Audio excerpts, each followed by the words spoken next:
Hi, everybody. It's a show with Ron, and it's debate day here in the U.S. And we've got an exciting thing. We got a sitting president debating a former president. We've never had that situation before, and as they say, the stakes are high. First, let's get right to some other news before we get to the debates. This is Supreme Court acknowledges accidentally posting Idaho abortion case document that may preview narrow Biden admin win. However, the context of this is traditionally the Supreme Court has tried to appear remote, non-political. Usually, you see they release all of their opinions at once after their term, after that yearly term ends, once all of the Supreme Court justices have left Washington and gone back home. This way, they're not giving interviews, they're not being political. It's just after the fact, in a very staid way, the court has reached its opinion and then releases it just to the press in document format. But what's happened in recent years, really, the key point was during the overturning of the Roe versus Wade abortion ruling, suddenly the court has become fractiously political. When you see these judgments that are either purposely or accidentally being leaked online, so there's a firestorm. And that's certainly why the Roe v. Wade ruling was leaked beforehand a couple of years ago to put political pressure on the court to rule one way or another. Another way to look at it is to alert the country that a long-standing right was about to be stripped away. So the context of all this Supreme Court leaking is how much the Supreme Court has been brought into the political fray. So let's get to the debate. Uh,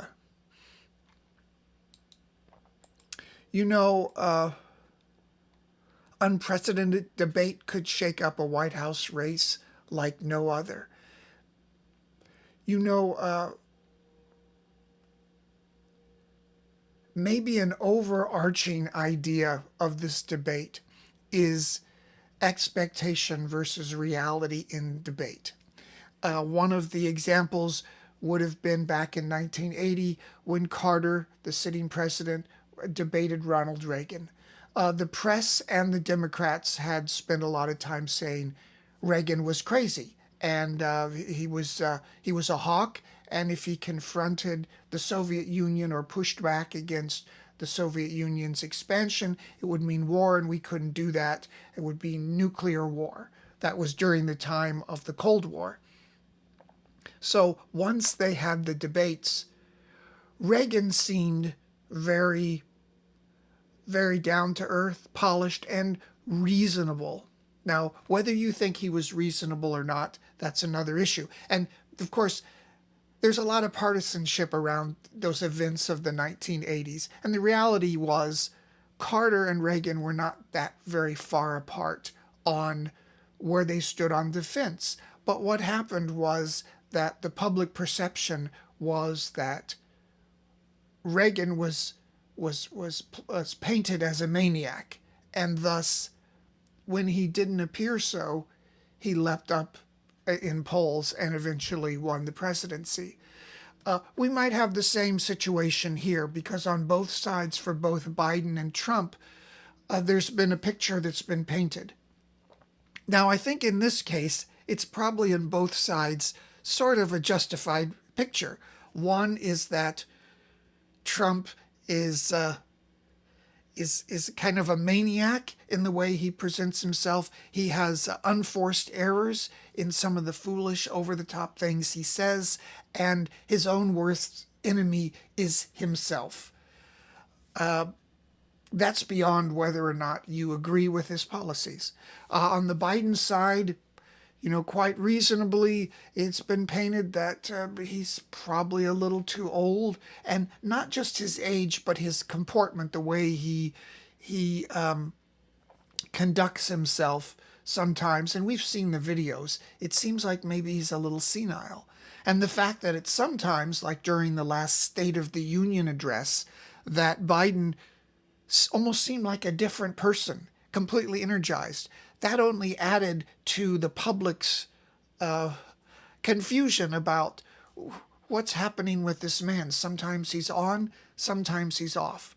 So, what these debates could do, what this debate could do, is that it could change the perception. So, if Trump shows himself to be kind of reasonable, because both in Trump's statements and in the way the press has portrayed him, there's you can't go a few paragraphs in CNN or NBC or CBS without just them telling you, Trump is full of lies and misinformation. So if he can present himself in a way that seems reasonable to people, whether or not what he's saying is true is another thing, but if he can seem reasonable, it might go a long way to some people in the electorate to warming up to him a bit. Same thing with Biden. If Biden can come off maybe to appear to be the reasonable person, to be the adult in the room, to not being a crazy firebrand, which is what they accuse Trump of being, and if Biden can appear vibrant and not too old and not make any gaffes, not get confused as he's speaking, that might that might warm him up to some part of the electorate.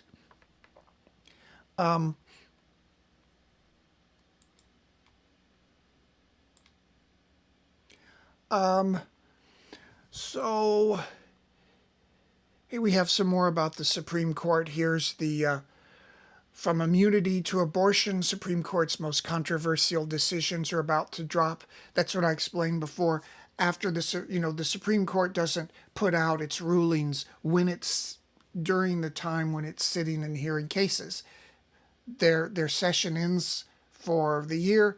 They go home and then they drop to separate themselves from the political discourse.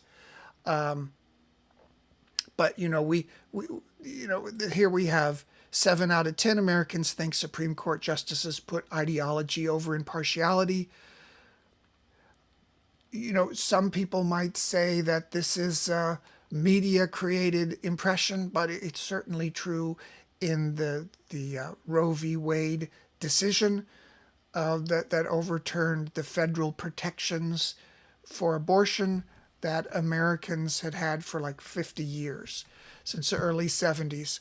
So, and this has created the impression that all of the Supreme Court justices that Trump got to appoint during his time as president, that he appointed ideologues, and that resulted in the overturning of Roe v. Wade. And as someone who kind of grew up on the right-leaning side of things in churches and political movements, I can tell you exactly, from a kid in the 70s through all the decades subsequent, the side I was in talked about doing something like this. Wasn't a conspiracy theory.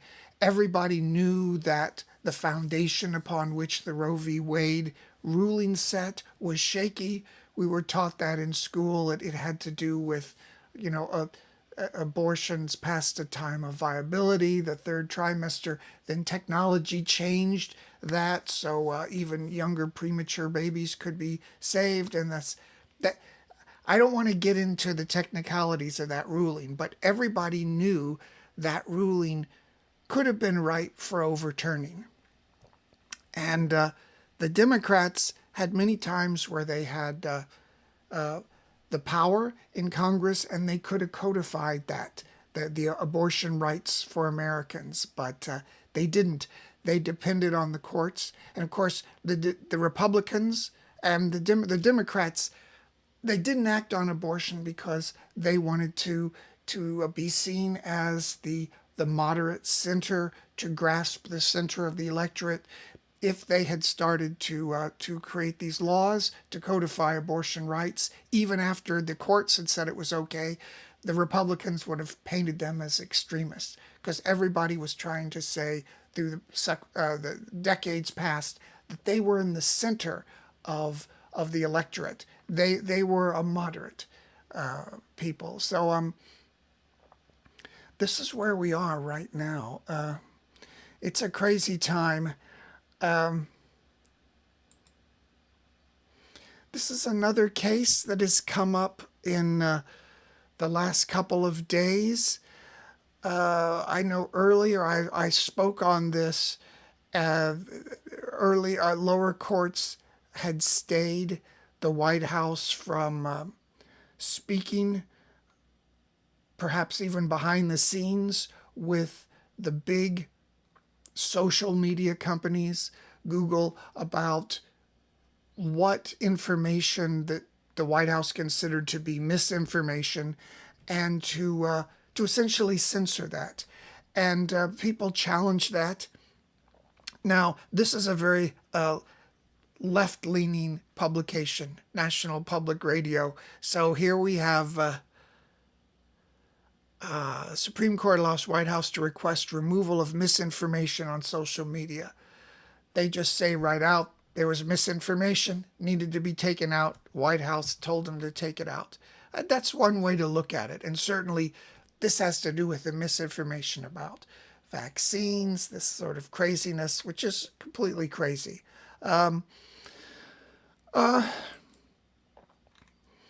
Here's another article. U.S. Supreme Court will not curb Biden administration's social media contacts. So this is Reuters. It's a little more moderate. It explains. You see, if you read through this whole article, you would think this is a wonderful triumph for removing misinformation and conspiracy theories. And the Supreme Court has said, we do want to remove misinformation and conspiracy theories. But really, the case was thrown out because the challengers lacked legal standing to sue. So it's sort of like a technicality. It was said the plaintiffs could not show a concrete link between the conduct, the officials, and the harm those plaintiffs suffered. So this was not a ruling on any kind of a grandiose point of a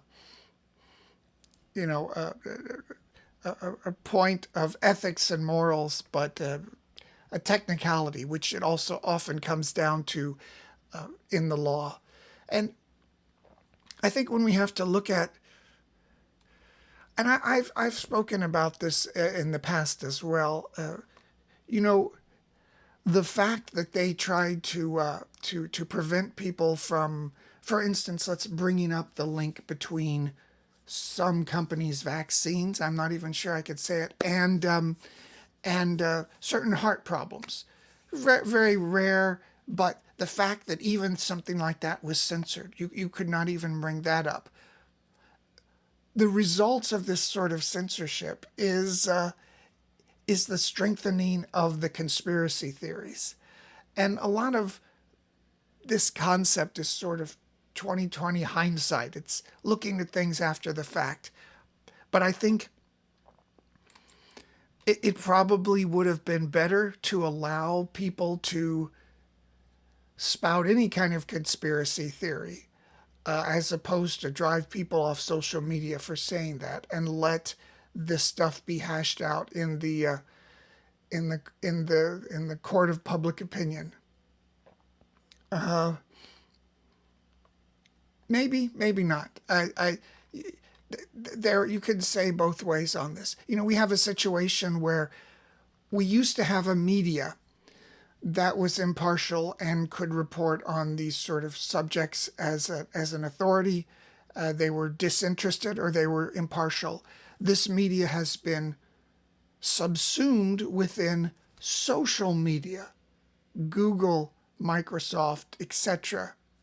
And these, when we come up and say people should have a freedom to say this or that, we're met with other people telling us, well, this is a company and they can decide what they want on their platform. Ha ha ha.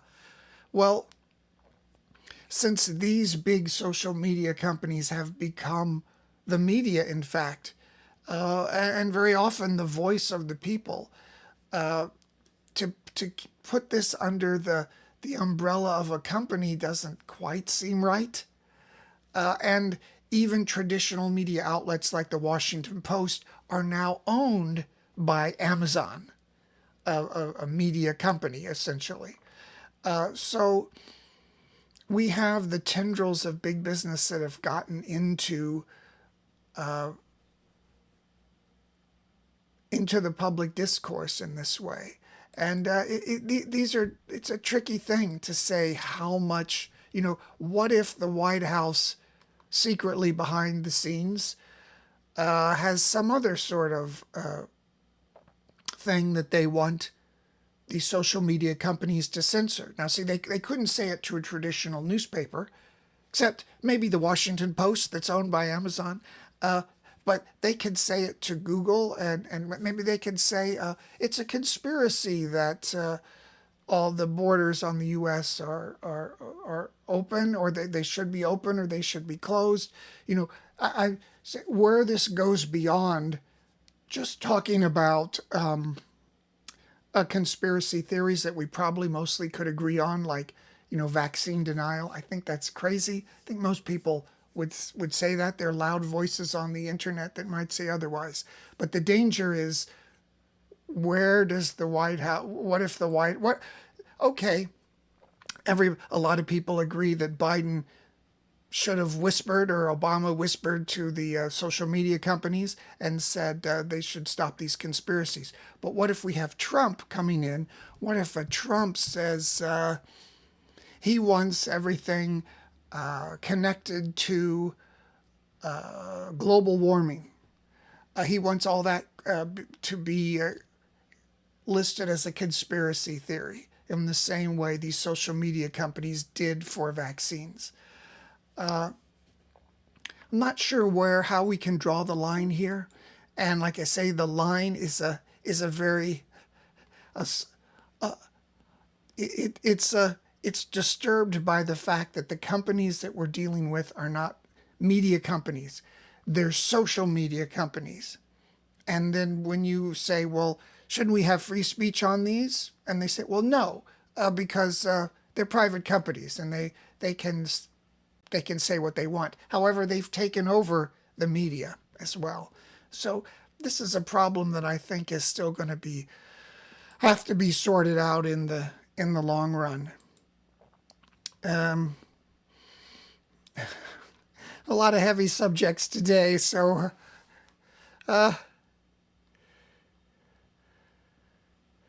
I don't know what to say about this. I did have something to say about it, but sometimes when you open an article and you see something like this right on the front, it does give one pause, doesn't it?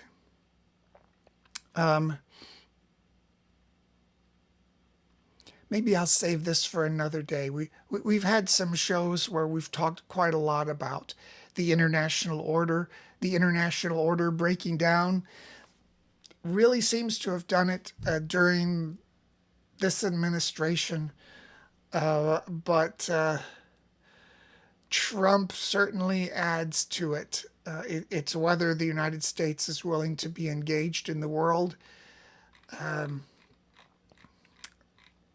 I think if I would say one overall thing, we have a lot of countries that are coming out of the woodwork to take advantage of this time where the United States seems like it's not economically or kind of mentally feeling like it wants to be engaged in the world and, maintaining the world order, which it has for so long. But ultimately, We have countries, we have Russia, we have China, countries that are facing demographic and economic chaos going forward. And they're taking advantage of this one time where the U.S. seems to be distracted and unwilling to get engaged. Even the anti-Israel stuff that's going on is part of that, where in the past Hamas, Hezbollah would have been easily slapped down and the public opinion would be right behind most of the West. It's not going that way right now. And so what is the strategy of the West? The strategy of the West is usually what it always has been for the United States. The United States has a long-term policy over various administrations of presidents that usually doesn't change, even though they may in public say one thing. Behind the scenes, it stays the same. It stays the same for decades. And what we do is we wait them out. We want to do everything to extend things, to not have a confrontation. And over time, like I say, the economic, the demographic, there's lots of written stuff about, China's demographic time bomb. These things will make it less and less possible for countries like Russia and China to act or continue acting as in Russia. Any kind of war, we've seen this since Vietnam and probably before. You wait somebody out, you drag it out, you extend the time frame, and this is what the West. This is really all the West can do in these situations where pugnacious authoritarian countries are making their move. And I think maybe this is also something that gives pause. Although essentially this article says this Gen Z, this is the trendy name for the younger generation. How do they perceive the media? Here on the show with Ron, I'm trying to give some context. I'm trying to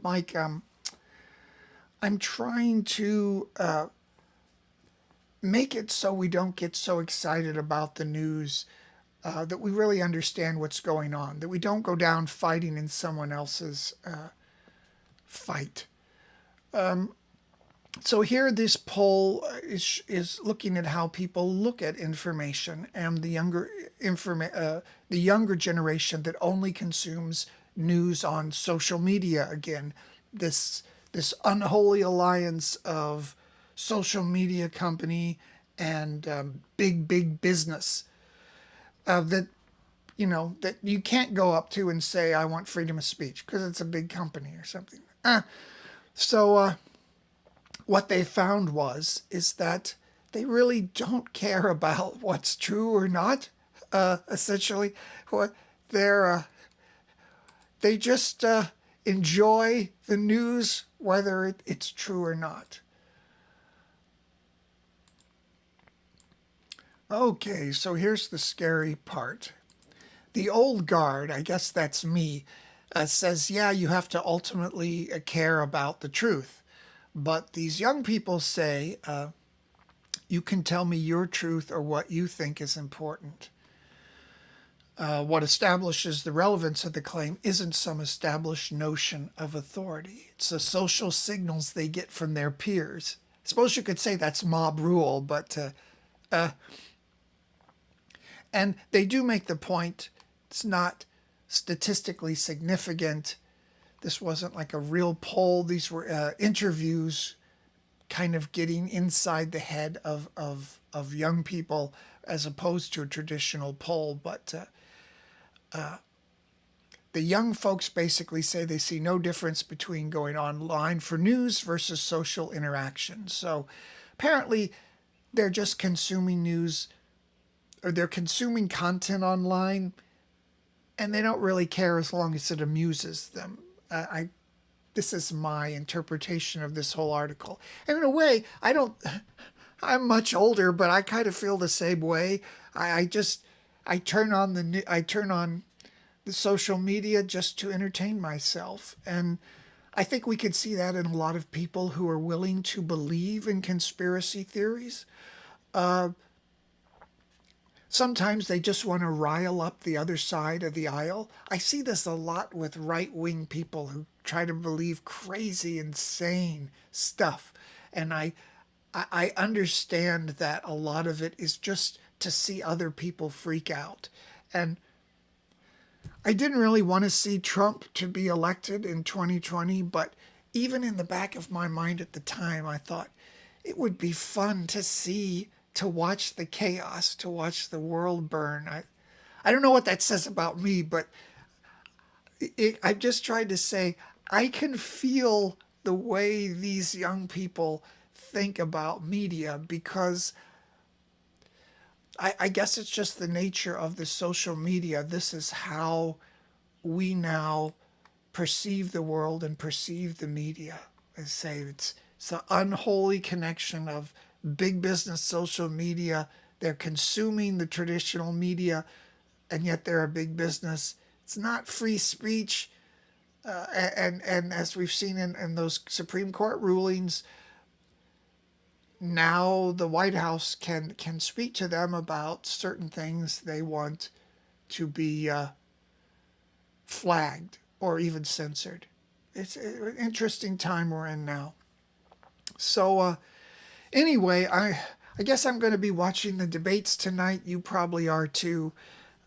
You know, in the past debates, all the way back from the Hillary and Trump, they're so uncivil. I guess because of Trump, that it just kind of make me a little bit sick to watch it, that politics have degenerated into that. But we'll see what happens tonight.